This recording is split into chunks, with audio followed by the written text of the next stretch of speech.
Dawn came in gray layers over Ashbury County like someone drawing a blanket up to the chin of a tired town. Ronan Vale lay awake on the church steps where the stones still held the night's chill, his backpack for a pillow and his folded jacket for a promise that the morning would be kinder than the one before. The bells in the tower didn't ring anymore, budget cuts, the priest had told him with a shrug, but the pigeons took their place, jittering and fussing like jurors who had already decided. He watched their shadows flutter across the cracked pavement and told himself to stand, to find coffee, to get to court before the line formed and swallowed him. Before we jump back in, tell us where you're from. If this story moves you, please subscribe. Tomorrow, I have a special story for you. He pushed up, the ache in his knees burning and then settling into its familiar negotiation.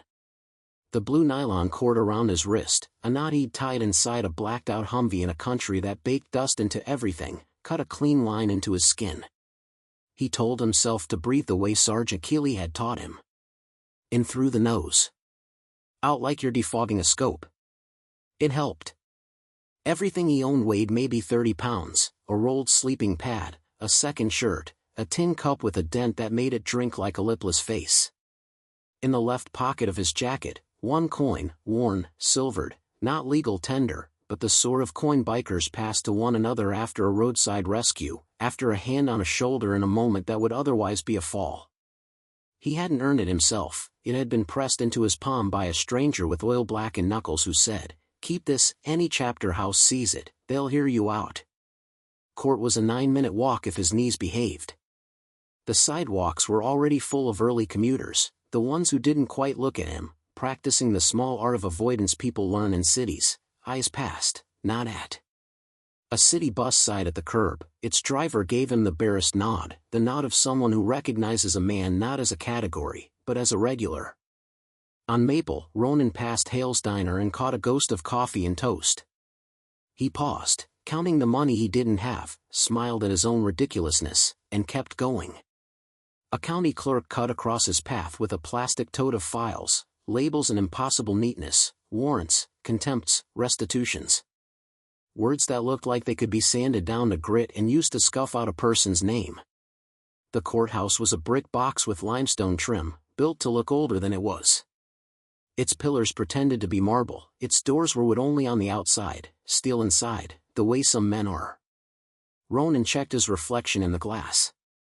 The beard needed a trim. The eyes were better than yesterday, less red, more present.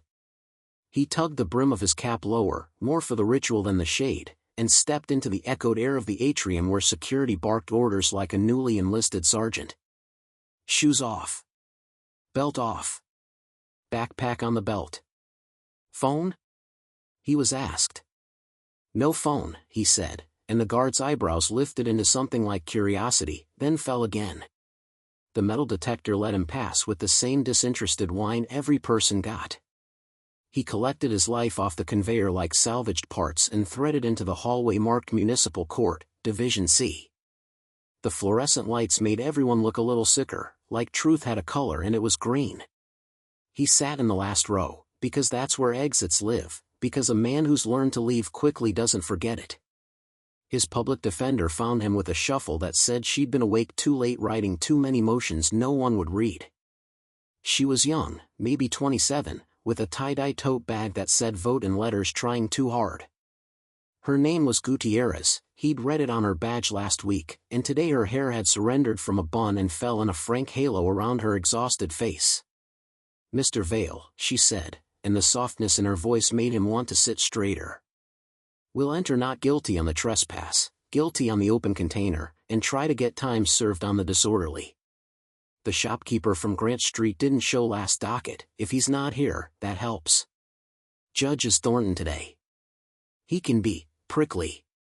Prickly, he repeated, because the word softened something sharp, because joking with another soldier's daughter, she had that look, made him feel less like a failed attempt at a person. "We should bring him tea." "If we bring him anything," she said, eyes flicking toward the bench, "it should be a mirror." The clerk called cases with a bored soprano. People shuffled forward, one by one, to have their small wrongs sized like shoes. In front of Ronan, a boy with a jawline like he was still growing into it held his girlfriend's hand and nodded through a stern lecture about license suspensions. A woman in a paint-spattered hoodie wept softly as the judge told her that failure to appear meant warrant, not warning. A fidgety man in a leather jacket forgot to remove his cap and the bailiff barked his name like a curse. Ronan counted breaths. In through. Out like fog. The coin in his pocket warmed where his thumb worried it. Coins are for wishes, he thought, and laughter flickered through him, thin and honest. If I get a wish, it's socks that stay dry and a judge who doesn't talk to me like I'm a broken lawnmower. Case 41227, State vs. Vail, Ronan James, the clerk sang, and the bench light clicked to bright. He stood, knees clicking, mouth drying because bodies are traitors when they most need to be loyal. Ms. Gutierrez rose with him. He stepped to the table where people are measured. The judge leaned back with a sigh so theatrical it could have been a stage direction. Mr. Vail, the judge said, and squeezed the mister until it meant the opposite. Back so soon? Do you like our little reunions? Ronan opened his mouth, then closed it.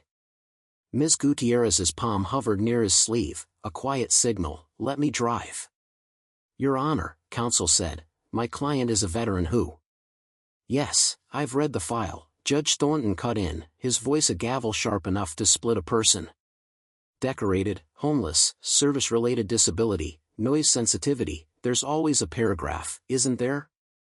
Always a reason why a person can't follow the most basic ordinances. Sleeping on church steps. Open container behind the laundry. Disorderly after being asked, politely, I'm sure, to move along. He adjusted his glasses and peered at Ronan like he was trying to locate the human underneath the statistics. I know this type. The government hands you a medal and you think it's a license.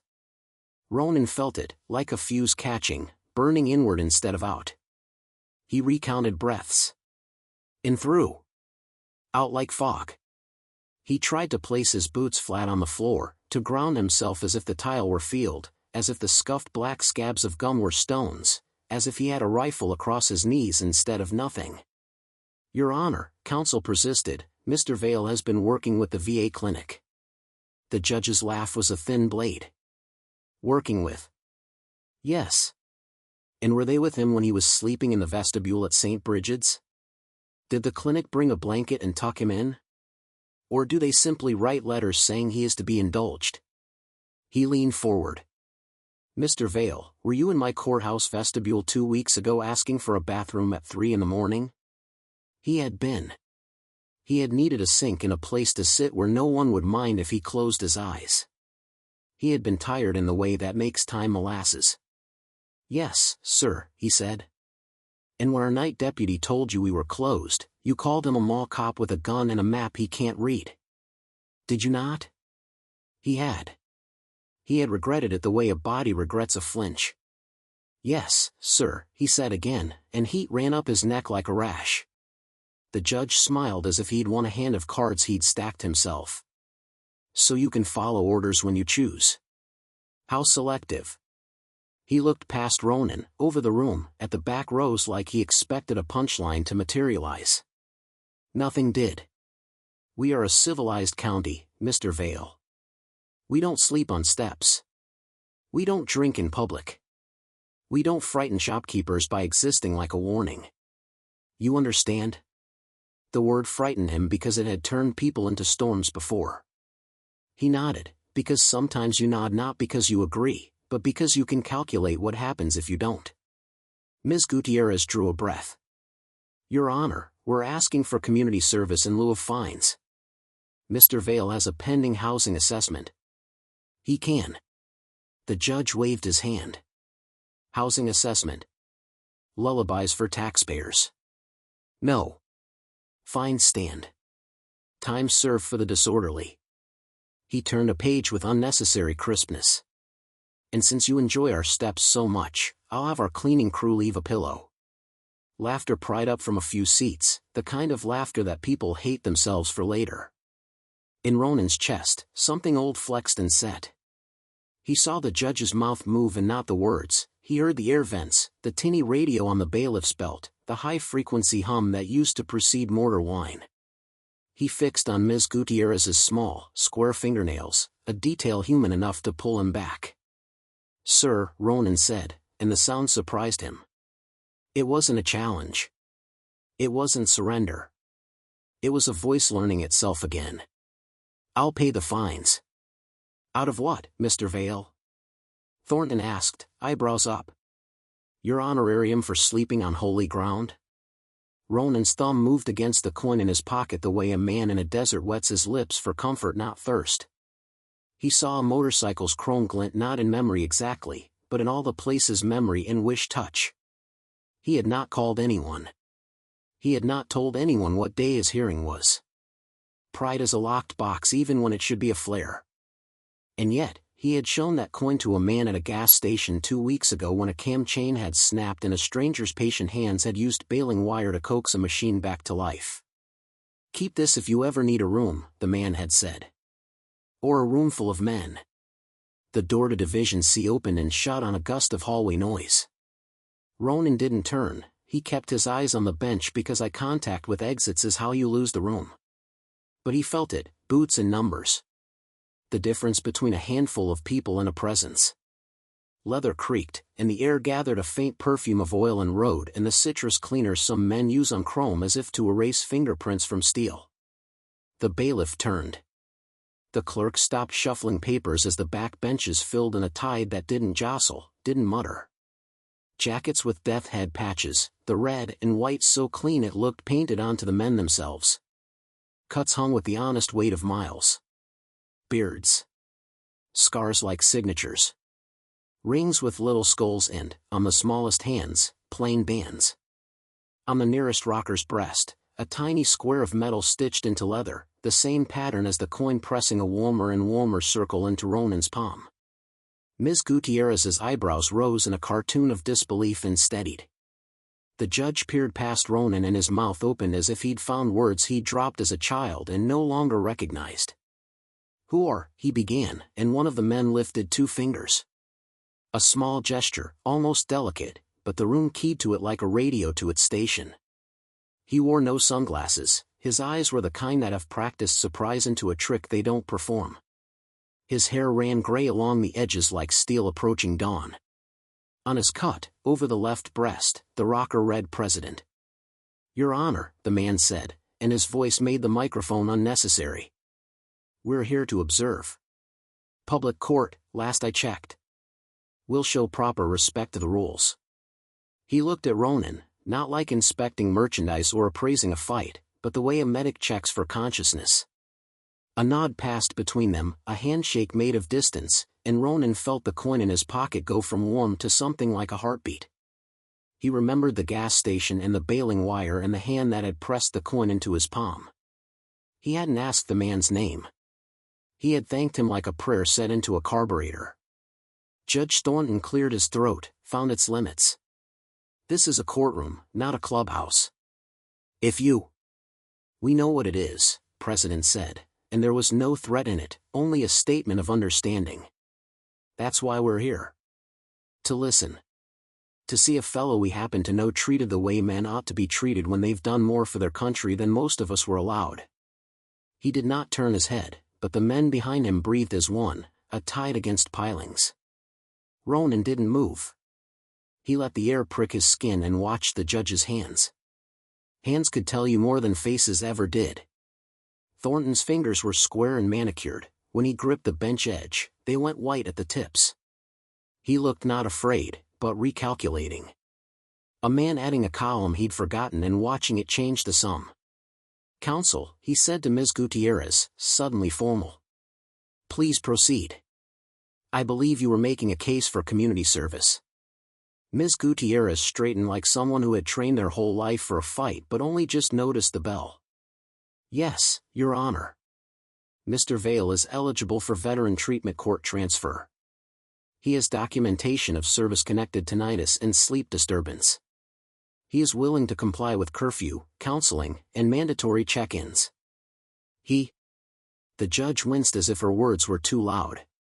"Tinnitus," he said. "How convenient. Ronan's jaw worked. He stared at a point just to the judge's left where the flag's fringe hung in the stale air. The biker's boots were still. In its stillness, the room felt like weather waiting to decide if it was storm. "I can fix a carburetor with baling wire," Ronan said, quietly, not sure why the sentence came, only that truth needs air the way engines need fuel. "I can set a broken finger with 2 pencils. I can make a shelter out of pallets behind a grocery store. I can be quiet in a way that makes you forget I exist until you see me. Those are the skills I brought back." He swallowed. "I'm not proud of them. But I'm not choosing." He lifted his eyes. The word homeless was a label other people needed to stick him somewhere. For him, it was just the name of a long hallway with no doors. "I'm trying." The president's gaze didn't soften, because pity is the wrong medicine. It steadied. Something like approval crossed his face the way sunlight crosses a shop floor at noon, that slow, that honest. The judge fell back on the bench like he remembered gravity. "Very well. Transfer to veteran treatment court for 30 days. Fine suspended pending compliance. One misstep and this generosity evaporates. Do I make myself clear, Mr. Vale?" Ronan nodded. "Yes, Your Honor." "Good. Next case." But the sound that followed wasn't a shuffle forward or a sigh of relief. It was a throat being cleared in a way that wanted and got attention. The president's voice again, more precise now, each word hung with the weight of corners turned at speed. "Begging the court's indulgence," he said. "There's an additional matter. The deputy at this courthouse's south door put his hand on this veteran's chest last week and told him he was trash. We came to make sure your house knows that story, too. We came to see whether this bench corrects its own." The judge's eyes snapped to the bailiff, then to the clerk, then back to the president as if looking for a trapdoor he could keep and one he could spring. "This is irregular," he said. "So's a man sleeping on church steps in a county with vacant apartments," the president returned, mild as a straight razor. "We'll sit proper and listen." A new quiet settled. It wasn't respect. It wasn't fear. It was the moment near a cliff when you lower your center of gravity because wind can be taught one lesson and one only. Ms. Gutierrez found her balance first. "Your Honor, with the court's permission, I'd like to call Mr. Vale to speak on the record regarding that incident." Thornton hesitated. He looked at Ronan like a man deciding whether to listen to the weather or to the calendar. "Very well," he said, and the word well sounded like a concession he would pretend later was strategy. "Proceed." Ronan swallowed. The air had gone thin. He placed the coin on the table beside the microphone where it caught a line of fluorescent light and threw it back like a signal. He could feel 50 men in their seats the way you can feel train tracks humming before a train. He could feel Ms. Gutierrez steady as a leveled spirit. He could feel his own spine somewhere inside the softness he'd wrapped around it for years. He told the truth the way men dig fence posts, straight down, no slant to it. "I asked to use the restroom because I had cut my hand and didn't want to bleed on the steps," he said. "The deputy told me to go bleed in the gutter where I belonged. I told him any map worth a damn shows a gutter runs back to a river. That's the whole point." He smiled without mirth. He didn't like that answer. He put his hand here, Ronan touched his sternum, and said, "You people always think rules don't apply to you." I told him I knew rules. That's how I stayed alive. That I knew when to run, when to listen, when to shoot. I told him the rule here was you don't treat a man like a spill you mop around. The president's boots made one quiet click as he shifted. It sounded like a period written in metal. The judge looked at the deputy by the door. The man straightened into his badge-like armor. "Your Honor." "We will address that later," Thornton said, voice clipped, lid on a boil. "Mr. Vale, you may step back." Ronan didn't move. He felt the coin's absence like a missing tooth. He looked at it on the table, that little token of roads and favors, and understood that it had done its job, but that the men behind him were not coin-operated. They were men who recognized debt as a form of brotherhood and testimony as one of the ways you pay. Case 41228, State v. Hayes, The clerk was already calling, trying to push the ocean back with a broom. But the ocean had decided on a tide. The president stood, again, just 2 fingers worth of motion, and the room's gravity pivoted. He reached into the inside pocket of his coat and set something beside Ronan's coin. A second token, identical, its edges nicked by a life spent touching hands that worked. "That's for your first month's rent," he said softly enough that only the first 3 rows heard and loudly enough that the judge could not pretend otherwise. President reached into his back pocket and produced a folded set of papers, leases, references, a printed screenshot of a text thread with a landlord who cleaned motorcycles on his porch on Sundays. "Already vetted. Background check cleared through our channels. No felonies. Just bad luck and bad knees. You sign, you move in by Friday. We'll bring a bed. And coffee." He looked to the bench. "That is, if this court's done using him as an example." Ms. Gutierrez's hand flew to her mouth, then to her chest like a woman caught between laughter and a sob. The judge stared as if the geometry of the room had changed from rectangles to circles and he wasn't sure how to sit anymore. "Very irregular," he said finally. "But not illegal. Mr. Vale, if private citizens wish to," he waved his hand, words failing him, "wish to assist, that is the business of charity. It does not concern this court." "It concerns every court," the president said, but he said it so gently that it landed like advice rather than a dare. Ronan touched the edges of the second coin with a fingertip. He thought of the church steps and the pigeons and the cold that crept up and drew lines around his joints. He thought of a bed. A door that locked from the inside when he asked it to. He thought of the deputy's hand on his sternum and the way rules can be bent into cages or into bridges depending on who holds them. "I'll sign," he said, the words tasting like someone handed him a fruit and he had to remember how to bite. "Excellent," Ms. Gutierrez breathed. "We'll finalize the transfer to VTC and coordinate with the landlord." The lights flickered. A transformer somewhere coughed. The sound was small and then wasn't. The building hummed, deeper, as if a train ran through its bones. The bailiff's radio sputtered static that felt like bees. A low thunder rolled through the hallway, not weather, this was a stamping of something human and heavy and synchronized. "What is that?" the judge asked, his eyebrows knitting, the way a child asks about waves the first time they see a serious ocean. The president listened, head tilted, mouth in a sliver that might have been the beginning of a smile. "That, Your Honor, is the rest of us." Ronan turned at last. Through the glass in the courtroom doors, the hallway was a moving black river, more jackets, more boots, more men and a few women in cuts with the same patchwork of miles and stories. Not loud. Not chanting. Just present in a number that made arithmetic feel like religion. The double doors swung open on their hinges not from push but from pressure, the way doors do when a crowded elevator stops at your floor. The judge's gavel lifted, but no strike came. The clerk stopped pretending to call names. The deputy by the south door touched his belt and then thought better of it and touched nothing. Ms. Gutierrez's notepad slid to the floor and lay there like a white flag someone had drawn lines on. The president's voice filled the room without raising. "We've come to do one more thing before we leave you to your day, Your Honor." He turned slightly, so the death head on his back was visible to the bench, not as a threat, but as a signature at the bottom of a letter. "We've come to ask a question we ask in our house when there's a dispute. Will you hear from both sides, or just the one with the louder microphone?" Judge Thornton stared as if the arithmetic had become calculus. He opened his mouth and closed it. Ronan felt the floor tilt, no, not tilt, adjust. As if the building itself decided to stand up straight after years of a slouch. The president stepped forward one slow pace. No hurry. No heat. Just the weight of men who don't need to prove they're heavy.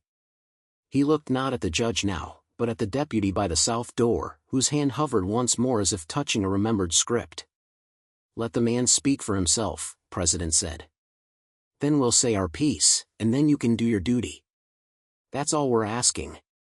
The judge lifted the gavel as if remembering it had a purpose beyond decoration. The room's breath paused, the way a body pauses just before the needle touches skin. He opened his mouth to answer, and the fire alarm over the west exit blinked a red eye and began to scream.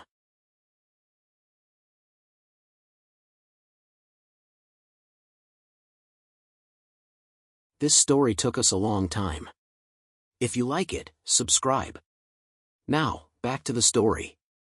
The fire alarm over the west exit blinked and began to scream. The sound struck the room like a thrown plate shattering against tile, high, insistent, impossible to ignore. People half rose, then froze, the old animal math of stampede or stillness racing through them. The president didn't move. Neither did the 50 in their cuts. Ronan felt the pitch shift inside his skull, the screech whining along the nerves that used to light up when mortars tuned the air. His breath threatened to splinter into small, useless pieces. In through the nose. Out like fog. He made his body remember. He let his eyes fix not on the red blink stuttering above the exit, but on the coin on the table catching fluorescent light like a lighthouse in miniature.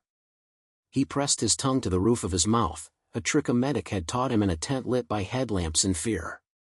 Anchors can be that simple. The bailiff barked, "Everyone out. Orderly. Do not run. Do not," and then he caught the president's eyes and did the wisest thing he'd done all day. He looked to the bench. Judge Thornton recovered his voice like a man finding his hat in a wind. "This appears to be a false alarm," he said too quickly, and then, as a second siren chimed somewhere deeper in the building, he unwillingly amended, "Or not. Bailiff, clear the room." The president pivoted, 2 fingers again. The angels rose not like a wave breaking but like men standing from dinner, quiet, efficient, leaving no debris. They formed a lane through the back doors, shoulders squared against panic, letting the court's regulars funnel toward the hallway. A woman in a paint-spattered hoodie clutched her citation and someone with a death head on his back took it gently, folded it, and tucked it into her pocket with a nod that said, "You won't lose it, not today." The fidgety man with the cap he kept forgetting to remove found his elbow steadied and his path pointed. No one was jostled. No one raised a voice above the alarm. Ronan waited for a cue and found one in Ms. Gutierrez's small, square fingernails. She touched his sleeve and he stood. The coin flashed on the table, his, theirs, it hardly mattered, and he made a decision that surprised him by how easy it was. He left it there. The second token lay beside it like a vow made in duplicate. He glanced at the judge and saw the man noticing the token's brightness as if seeing for the first time that some currency can't be minted by courts. They filed into the corridor, where the siren's cry bounced off cinderblock and made the air taste metallic. The smell of dust shaken loose from vents churned. A courthouse deputy at the south door, same uniform, same jaw, same practiced frown, lifted an arm across the lane to hold people back while a fresh stream from Division A pushed through. His forearm brushed Ronan's chest, not a shove, but a reminder. Reflex turned memory into spark, and the last time a thick wrist blocked his path in a crowded corridor, men shouted in a language that paid for consonants with blood. The president stepped into the space without touching anyone. He looked at the deputy's hand, then at his eyes, then down at the polished badge that pretended to be a shield and was, on most days, only a mirror. "Easy, brother," he said. "We're moving. We move better when we're not treated like cattle." The deputy flicked his gaze over the president's cut and found the rocker with its red letters like a flare you can keep in your pocket. He swallowed. "Clear the south stairs," he said into his shoulder mic, voice flattening into procedure. "Clear the..." He looked at Ronan and something like recognition wavered across his face, a shade passing over a wall. He retracted his arm. "Thank you for your service," he said, and the words sounded less like a script than they had any other time Ronan had heard them. Outside, the courthouse lawn held its usual chessboard of benches and trash cans.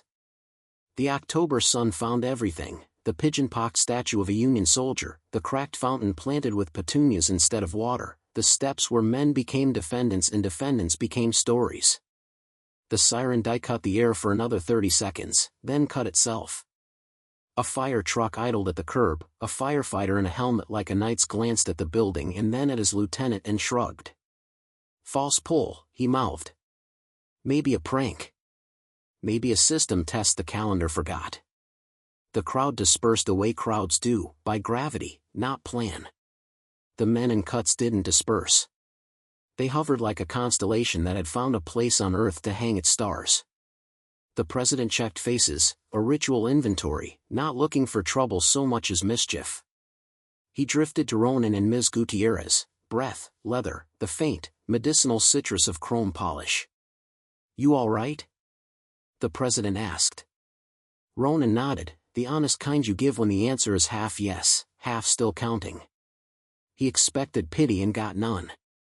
He expected a joke and got something cleaner. "Name's Albee," the man said. "Most folks call me Papa Al." He didn't offer a hand. Some men flinch when a handshake comes at them like a test, and Ronan recognized the respect in that restraint. "You showed that coin to my road captain at the Sunoco 2 weeks ago. He told me about your knees and the way you watch exits. He said if I ever needed someone who knows how to hold still the right way, I should find the man with eyes like a rangefinder and a cap that's seen too many days. Well, I found you." Ronan smiled despite himself. "I figured the coin was good for a cup of coffee and a story." "It is," Albee said. "Sometimes it's good for a room full of ears." He glanced over his shoulder at the judge peering from the courthouse doorway as if unsure whether daylight had been given permission to be this bright. "You did good in there. Didn't let him turn you into a joke. Gotta say, the house hurt itself today." Ms. Gutierrez recovered her breath and her posture at the same time. "I still need you to sign about 12 forms, Mr. Vale. VTC intake, release of information, referral to housing." She looked at Albee. "And it appears, sir, a lease." Albee unfolded the papers the way men unfold maps. "Nothing fancy. Month to month. Downstairs unit, good for the knees. Landlord's a widow who likes engines because her husband left a Harley in the garage that she starts once a month so the house doesn't forget his sound. We'll bring a bed by tonight. If you'll have us." The word "us" lodged in Ronan's chest like a bird deciding if this branch could hold it. He weighed it the way he'd weighed a rifle once, feeling for balance, intention. He nodded. "If you'll have me," he said, and the exchange felt not like charity but like a handshake carried across a room without fingers. A commotion at the top of the steps drew their attention, a cluster of men in ties, the court's little bureaucracy reknitting itself like a sweater after a snag. Judge Thornton stepped into the sunlight with the careful dignity of a man who'd practiced dignity indoors and wasn't sure it survived weather. He saw Albee, saw Ronan, saw the angels sitting their invisible horses in a semicircle that looked suspiciously like a protective crescent. He came down 2 steps and stopped where a man's shoes stop when he's calculating whether the ground below is mud. "Mr. Vale," he called. Ronan looked up and said nothing. The coin, both coins, still lay on the council table inside, little suns cooling under fluorescent sky. He felt their absence like people feel phantom limbs and decided that meant they'd already done the work they came to do. "Mr. Vale," the judge repeated, louder, as if the title Mr. would behave today if he put a leash on it. "I wish to clarify the record. The transfer stands. The fines are suspended. The deputy matter will be investigated." He glanced at Albee. "And, public court remains public." He swallowed. "I will, endeavor to choose my language more carefully in future." "Endeavor," Albee murmured, amused, "to know one and everyone." The judge took one more step, decision sloshing in his eyes like a tide that had not yet made up its mind. "Mr. Vale," he said, and now the voice was different. Not soft. Not kind. Just human. Veteran Treatment Court meets Tuesday at 9. Don't be late. Ronan nodded once. "Yes, Your Honor." "Good." The judge looked like he had found the edge of a cliff he hadn't known he'd been standing on and decided, for once, to step back. He turned, gathered his robe about him as if it were an opinion he could still change, and went inside. The angels didn't cheer. They didn't clap. That's not how they do it. They dispersed with the same intention they'd arrived with, peeling off into 3s and 5s, a few to bikes, a few to trucks, one to the woman in the paint-spattered hoodie who, it turned out, needed a ride to the probation office on the other side of town and did not have bus fare or patience left to ask for it. Albie pointed 2 prospects toward a mattress store and a thrift shop with a warehouse out back where Goodwood went to wait for second chances. Logistics unfolded like a parachute packed by someone who's jumped enough to know which corner owns the sky. "You hungry?" Albie asked. Ronan wanted to say he was always hungry. That hunger had become less a sensation than a color, like blue, that washed over things. He shrugged instead. "I could eat." "Good," Albie said. "Hale's Diner knows us. Peggy'll put extra hash on the plate if you look like you need the kind of salt that remembers rivers." They walked the 2 blocks together, Miss Gutierrez falling into step as if she'd been doing so her whole life, the way soldiers' kids know cadence without learning it. The bells of the church that never rang remained stubbornly silent, but a breeze pushed through the sycamores hard enough to turn their leaves like coins deciding which side is heads. Hale's smelled like coffee's idea of itself. Peggy looked up and her face lit, less for the angels than for the man between them who was trying not to be surprised by the sight of an empty booth reserved with a nod. Ronan slid onto the vinyl. The seat's spring remembered another man's weight and sighed. Peggy poured without asking. Albie ordered without looking at a menu, 2 breakfasts, extra toast, a slice of pie now because sometimes sweetness argues with the morning and wins. Ms. Gutierrez attempted to assert something about case files and was promptly handed a plate anyway. "You okay with eggs?" Albie asked. "I've been okay with worse," Ronan said, and it made Albie laugh, which made Peggy look and shake her head like men who say things like that need biscuits more than compliments. While they waited, Albie gestured with his fork to trace the map of what comes next. VTC is structure. You'll hate parts of it because parts of it were designed for younger men who still think punishment is the only language rules speak. You'll report. You'll test. You'll sit in chairs that make backs hurt worse. You'll listen to other men talk about ghosts like their bills come due. You'll say things you haven't said out loud since saying them would have made you loud. Can you live with that? Ronan breathed out through his nose the way a horse does to consider a new hand. I can live with trying. Good. Housing? We'll handle the bed and a chair that doesn't pretend to be one. Couple lamps so the dark knows where to stand. If the widow asks about noise, you tell her we'll keep it to the sound of coffee. Ms. Gutierrez sipped and finally let herself smile like someone who'd been standing guard at a door no one else noticed. I'll bring the paperwork by the apartment at 3, she said. You'll need a pen that writes the first time. I keep a good one in my bag for days like this. Breakfast arrived like a small miracle performed with butter. Ronan ate with the gratitude men feel in mess tents when the sky pretends to be a ceiling and the ground pretends to be a floor. The food steadied him and the place's court had made him float. Halfway through, a kid, maybe 8, peered around the edge of the next booth at the patches, eyes bright with the calculus children do about danger and heroes. Albie turned his cut so the kid could see the patch clearly and said, "Mornin', champ," and the kid's mother looked uncertain until she saw Ronan's face and decided a smile was cheaper than fear. When the plates were empty except for the dark crust of toast corners and streaks of yolk like a painter's last strokes, Albie slid an envelope across the table. In it, a key on a ring with a small aluminum tag stamped with a 4. A photocopy of a lease. A card with a phone number and nothing else printed on it. That number rings me, Albie said. Not a clubhouse. Not a secretary. Me. Hours don't matter. If you're thinking about walking to somewhere that doesn't have a door, call me first. Ronan picked up the key and felt the weight of his life shift around it, gears re-engaging. The shape of it was ordinary, which made it feel more miraculous. A key is a promise that a door has agreed to know your hand. He slid it into his pocket and his fingers found the absence of the coins and didn't flinch. They walked to the apartment after coffee because waiting multiplies shadows. The building was one of those old 3-story numbers that remember when porches were living rooms. The widow met them on the stoop with a smile that had lost some teeth to grief but kept the rest out of stubbornness. Her name was Maureen. She wore a sweater the color of wet sand and held a clipboard like a shield. You the vet? She asked. Yes, ma'am, Ronan said. You smoke? No, ma'am. You drink? Sometimes. Not stupid. Good. No stupid. She looked past him at Albie and at the two prospects holding a mattress like an offering. You boys take your boots off when you come into my house.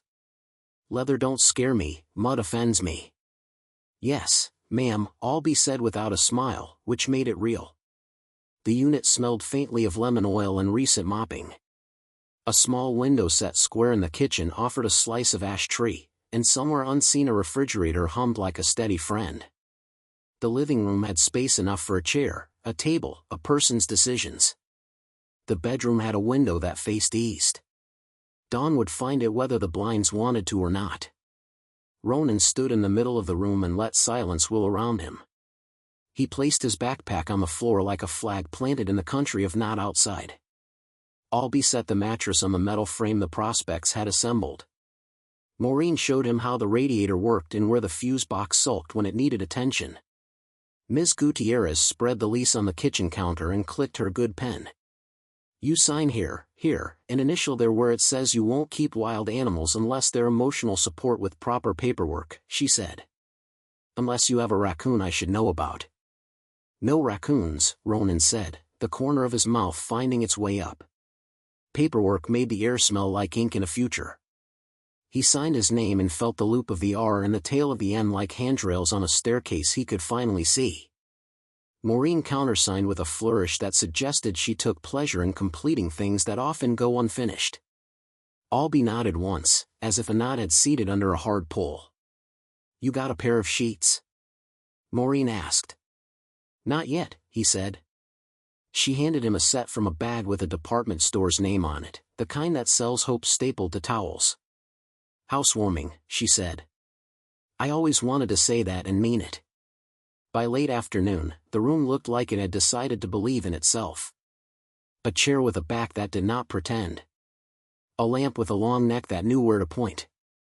A coffee maker on the counter like a small altar. On the windowsill, a single screw someone had left behind years ago, rust caught in its threads like an old argument. The angels left the way wind leaves, cleaning the edges as they go. Albie stood at the door last, hand on the jamb, eyes scanning the perimeter with the unembarrassed habit of men who have learned to bless places with their attention. Tuesday at 9, he said. Court. We'll be there, back row. We don't clap in court, but we know how to lean. Ronan nodded, and when the door clicked, the quiet that followed wasn't loneliness. It was the quiet rooms make when they're listening to the person who just agreed to be their person. He sat on the mattress and stretched his knees until they informed him of their existence with the usual opinions. He lay back and looked at the ceiling where hairline cracks made maps no one had yet traced.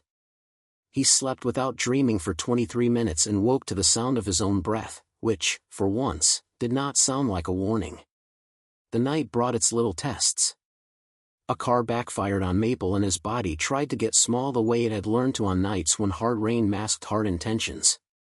A couple argued 2 floors up, stomping punctuation on their apartment's thin drama.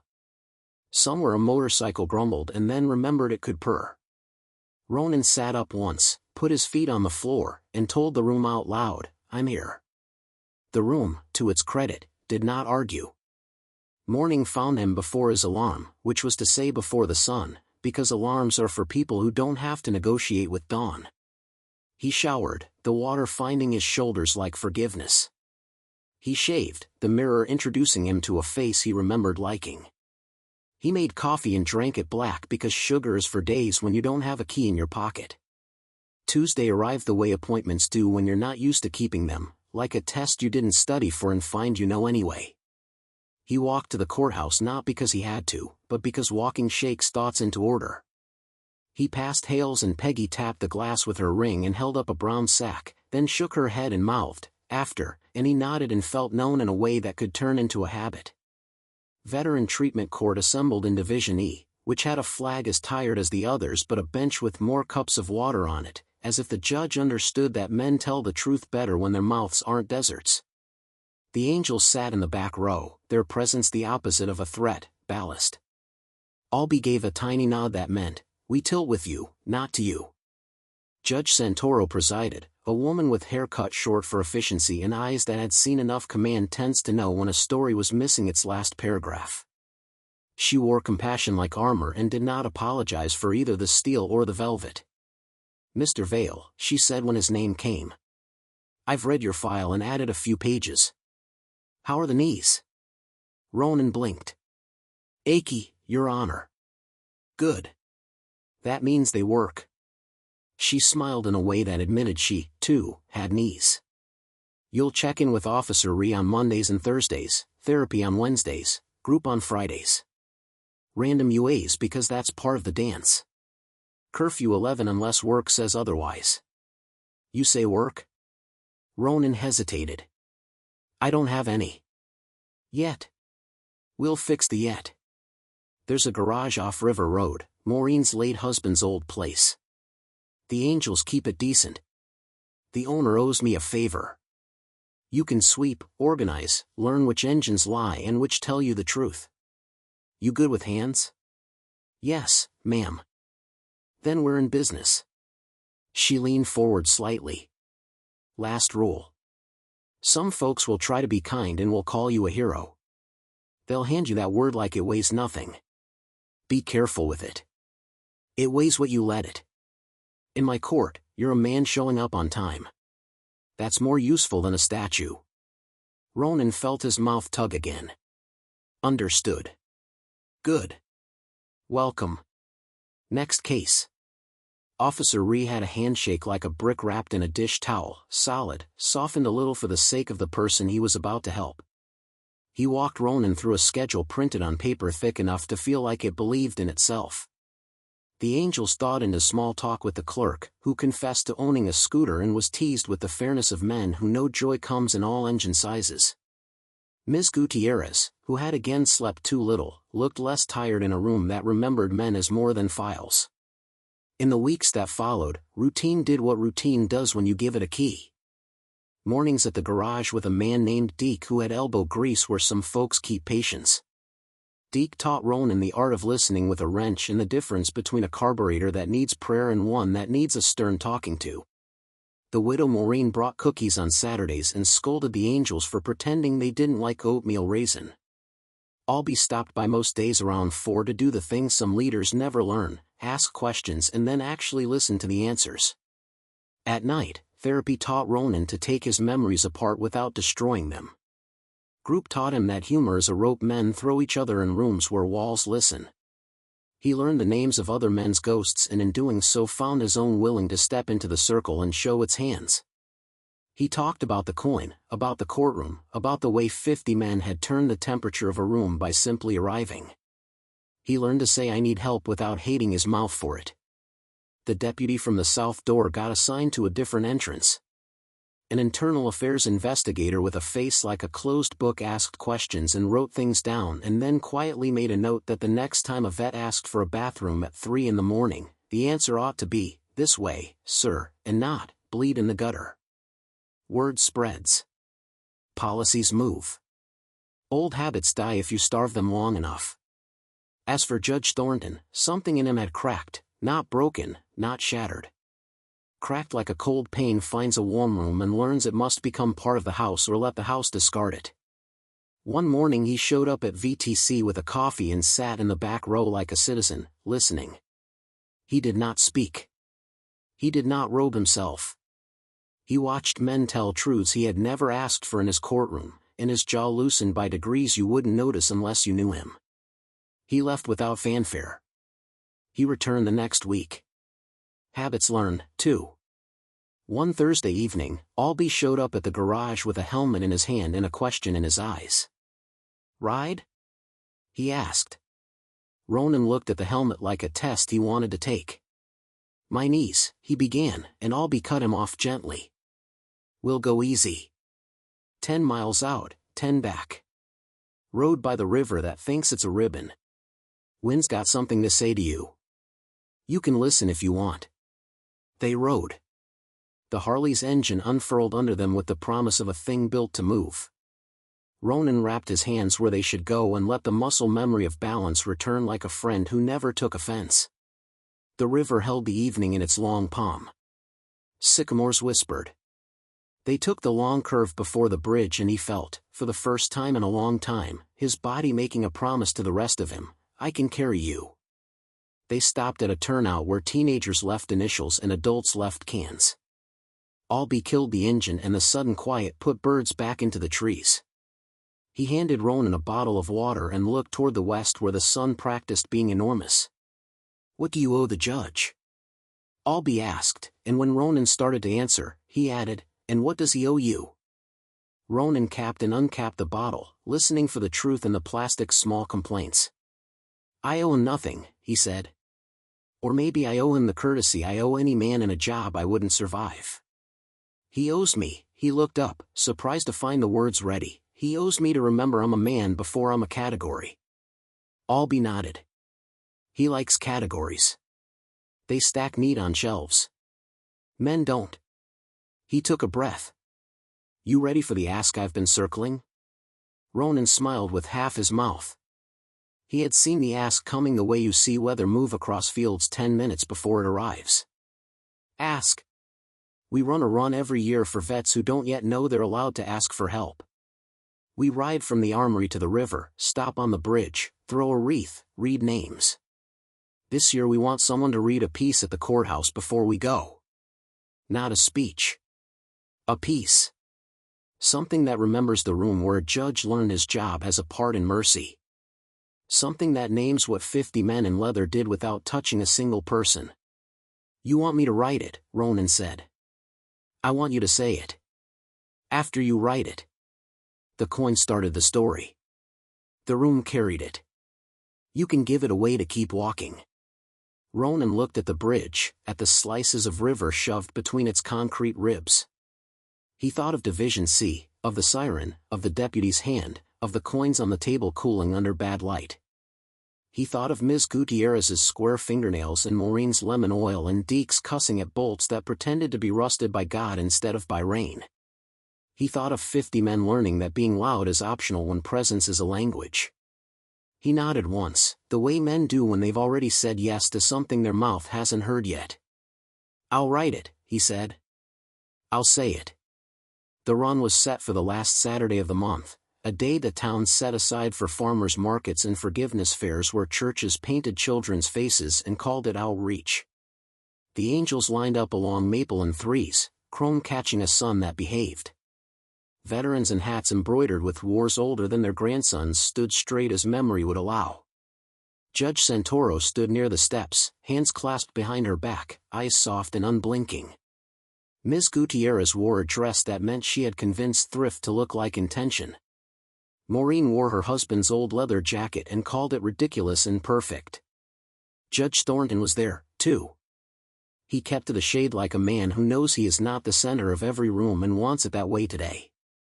He held a paper cup of water and did not spill it.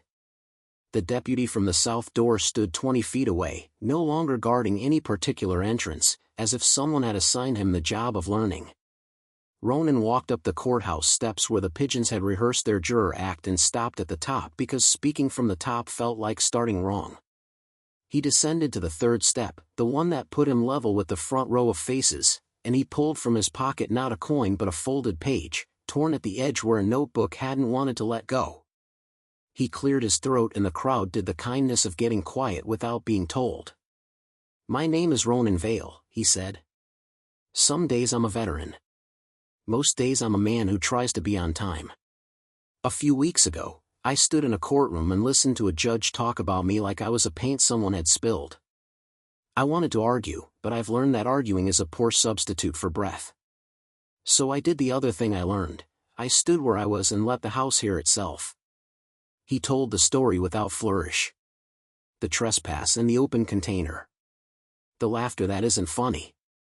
The siren, the lane the angels made with their bodies, the coins left cooling in bad light. He named Ms. Gutierrez and Albie and Maureen and Deke, because names are ropes tied from person to person across the kind of gaps where people fall. He did not say hero. He said men. He did not say fallen. He said tired. He did not say saved. He said, I was handed a key and asked to use it. When he finished, he didn't look at the judge because the piece wasn't for the judge. It was for the room. It was for the way rooms keep their own weather until you open a door and let the truth in like a gust. He folded the page and put it back in his pocket. Albie stepped forward, a wreath in his hands made of laurel and rope. He held it as if it were heavy. "We ride," he said, and in the roar that followed, 6 engines turning breath and spark into forward, Ronan felt not an assault but a chorus. The bikes rolled, slow, through the square and over the bridge where the river agreed to carry what men could not. At the center of the span, the line stopped. Helmets came off. Heads bowed without instruction. Albie and a Navy man with a chest full of ribbons carried the wreath to the rail. "For the lost," Albie said. "For the found," the Navy man added. "For the ones who don't yet know which they are," Ronan answered, surprising himself and no one. They lowered the wreath into the river and watched it choose a path between currents. The crowd fell quiet in that way that feels like someone pressed a hand on the world's shoulder and said, "Easy." Somewhere a seagull complained like an old friend. Someone cried without making it a show. The deputy from the south door touched the scar on his wrist that had looked, until that moment, like a line and now looked like a map. Back at the courthouse, a reporter with a microphone and the patience of a summer storm stepped into Albie's path. "Did you plan what happened last month?" she asked. Albie smiled like a man who knows better than to say yes to questions that have already decided to be complicated. "We planned to sit and listen," he said. Turned out sitting and listening was enough. Sometimes a room needs to hear itself learn. "And the judge?" she asked. He looked over at Thornton, who was talking quietly with Ms. Gutierrez and looking at Ronan the way a man looks at a road that turned out not to be a dead end. "He's got a job to do. So do we. Today our jobs lined up. That's all." The month turned in another. Routine kept its promises. Ronan learned carburetors that lied less and engines that told him the truth the first time. He learned to sleep when sleep meant rest and not rehearsal. He learned to stand at windows just to count clouds because counting clouds is a kind of prayer.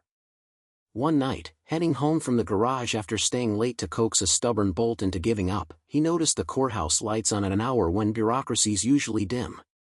He cut across the lawn and peered through the glass of Division C. Inside, Judge Thornton stood alone at the bench, robe off, shirt sleeves rolled, hands flat on the wood as if trying to feel the heartbeat of a thing that claims to be alive.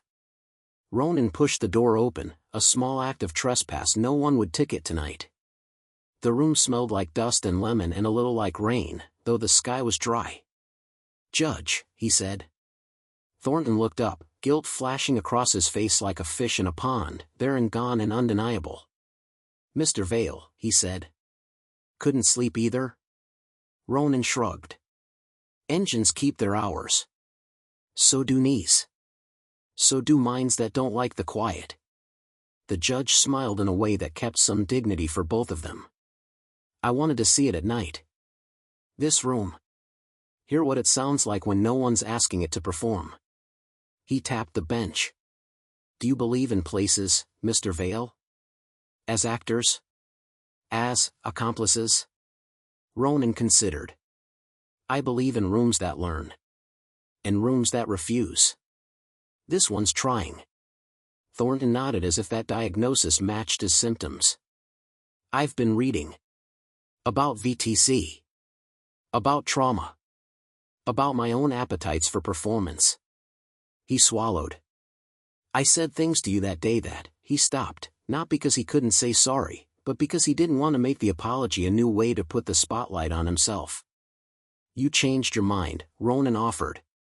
"I did," Thornton admitted. "Not out of fear. Out of information." They stood in a silence that had graduated from awkward to companionable without either of them signing paperwork. The judge glanced at counsel table. The coins were gone. The clerk had given them back to Ms. Gutierrez, who had returned them to Albie, who had pressed them into Ronan's palm again with a grin, and these were just on loan to the building. He smiled at the memory. "Thank you for showing up," Thornton said, and the shape of it was less apology than acknowledgement. Ronan nodded. "Thank you for letting the room hear itself." They left the courthouse side by side, not friends, not enemies, co-authors of a chapter neither had expected to write. The sky hung low and full of a weather that hadn't yet chosen. They paused at the steps where pigeons had their little parliament. "You ride?" Ronan asked suddenly. Thornton blinked. "A Vespa, once, in college." Ronan grinned. "That counts." They parted. Ronan's key turned where it belonged, the lock accepting him with the grace of a ritual done right. He set the coin on the windowsill beside the rusted screw and thought the two looked good together, one a promise, one a reminder that even neglected things hold threads that can bite down when asked. Days later, a letter arrived in his mailbox, actual paper, actual stamp, that smelled faintly of ink in the inside of a desk drawer. The return address said Honorable Marcus Thornton in serif font that dressed as gravitas. Ronan opened it at the counter while coffee cooled. "Mr. Vale," it read. "You stood in my courtroom and did not let me make you smaller to fit my convenience. This is not a request for forgiveness, nor an attempt to rewrite the record. It is an invitation. I have been asked to speak at the state judges' conference. The topic is veteran defendants and the obligations of the court. If you are willing, I would like you to stand beside me and say the part one cannot say. There will be no sirens. There will be no coins. There will be a room that needs to hear itself. Respectfully, M. Thornton." Ronan read it twice. He called Albee. "You'll do it," Albee said. "Of course you will. We'll be in the back row, being quiet as thunder." Ronan laughed. "You can't be both." "Watch us," Albee said, and hung up with a click that sounded like a man satisfied with his own joke.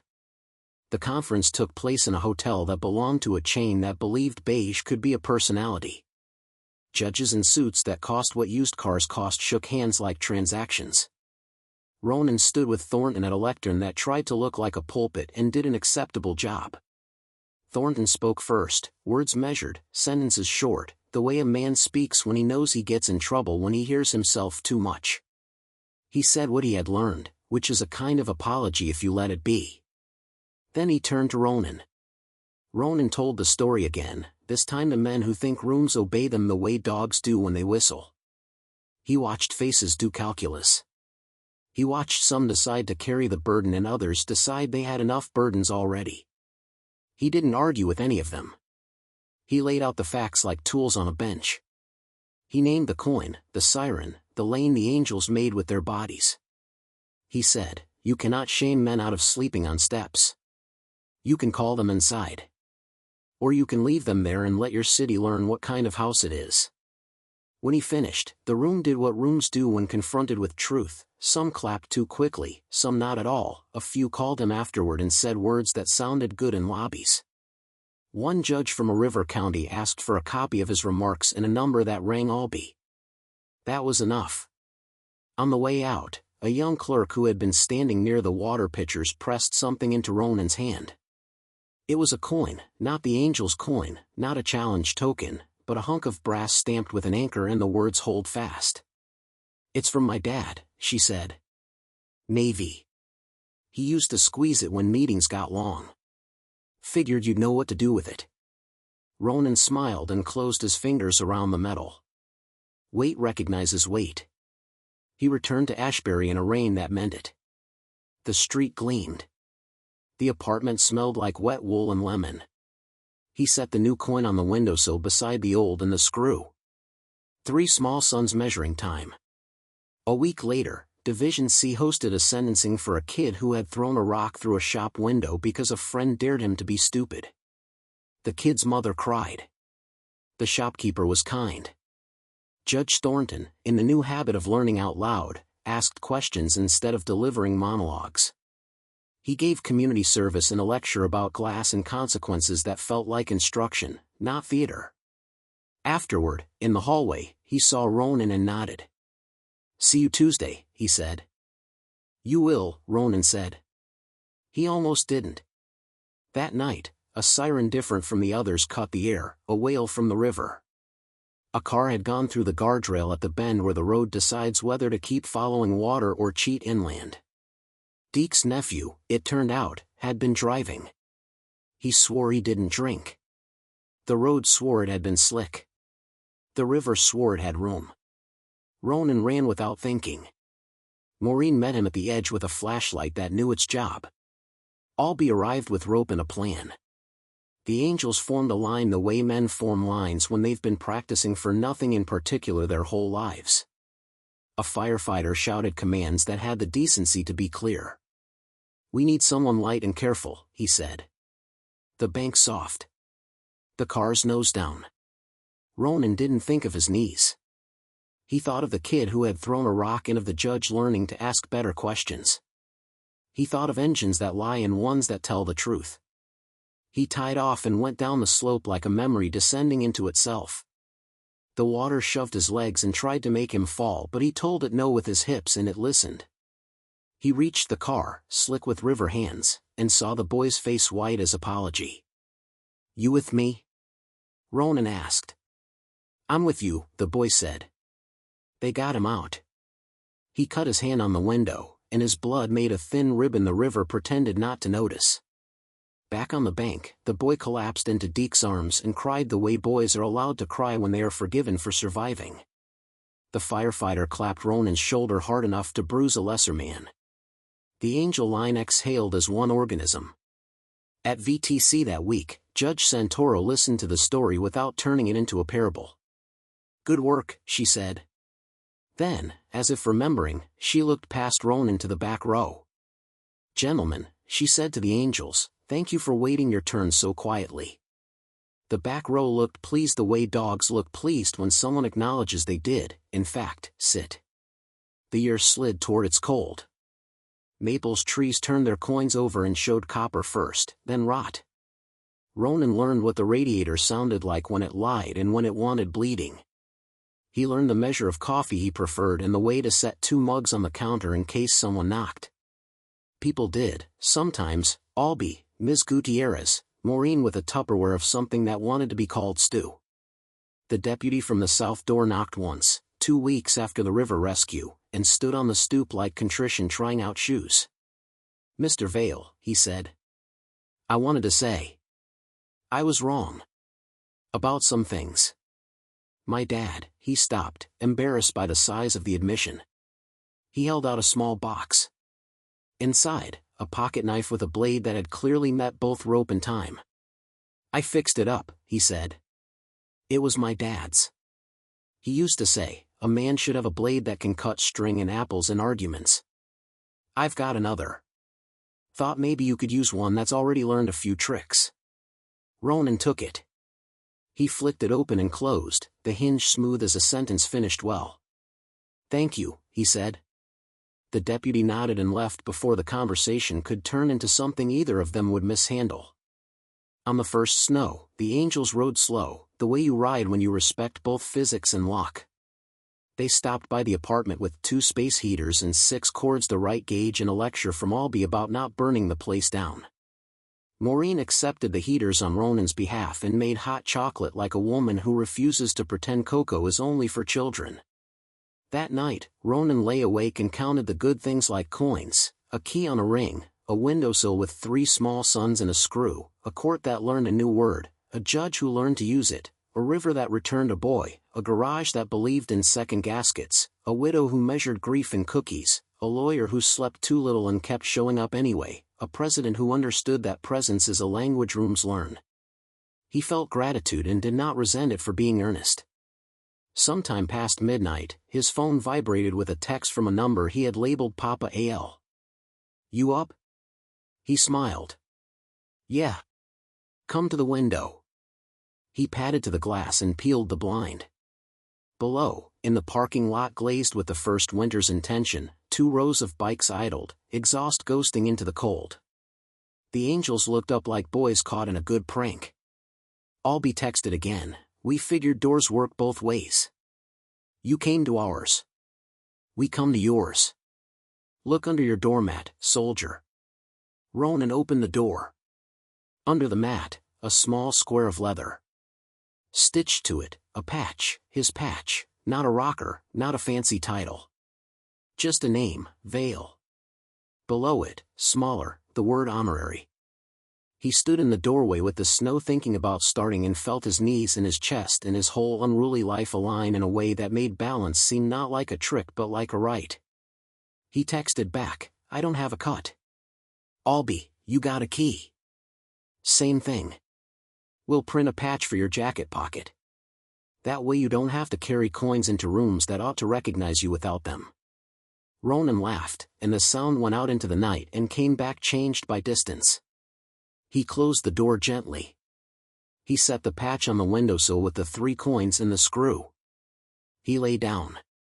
He slept. Morning gathered itself.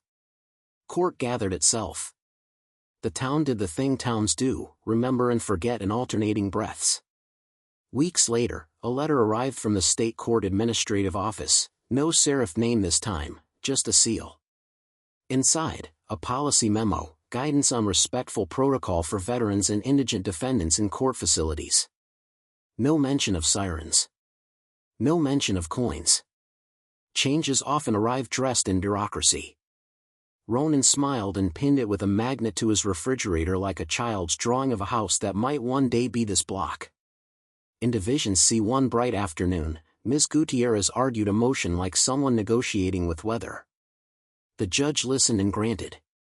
On the way out, a kid held the door for Ronan and called him sir without irony. Outside, the pigeons did their jittering and the statue stared into a horizon that had long ago forgiven exactness for the sake of endurance. Ronan paused on the steps. He took out his phone, a cheap thing that held numbers as if they were birds, and typed a note to himself that he then read out loud, testing the sound of it in air that had time for him now. A courtroom is a room with ears, he said. You can teach it what to hear. He tucked the phone away. He put his hands in his jacket pockets and felt not coins but the simple quiet of fabric holding skin. He walked toward Hale's diner to tell Peggy about the kid who said sir and to see if the pie that argued with mornings also argued with afternoons. Albie would probably appear by accident at exactly the right time. Maureen would call to ask whether he liked the new lamp. Deke would curse a spark plug. Officer Ree would ask him to pee in a cup while cracking a joke that made the indignity into a chore. Judge Santoro would remind him that showing up is heavier than it looks. Thornton would keep reading. The deputy would learn another entrance by name. When he reached Hale's window, Peggy had already made the slice. 2 more great stories are next. Don't miss them. Subscribe and turn on notifications.